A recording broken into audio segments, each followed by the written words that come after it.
नमः संभवाच मयहवाच नमः शंकराच मयस्कराच नमः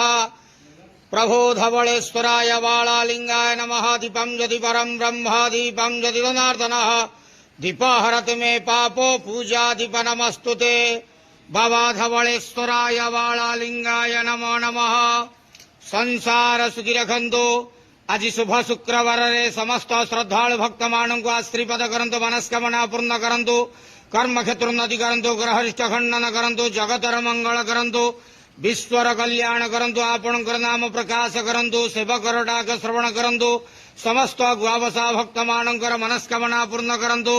जो जो भक्त माने आपणक पाखरे मानसिक रखिचंती तांका मानसिक पूर्ण करंतु बाबा धवलेश्वराय वालालिंगाय नमो नमः संसार सुखी रखंतु आनंद जवार हरि बोलो आज शुभ शुक्रवार रे समस्त श्रद्धालु भक्त मानू को आश्रीपद करंतु आनंद जवार हरि हरि बोलो ओम नमः शिवाय महारुद्राय धवलेश्वराय वालालिंगाय नमो नमः।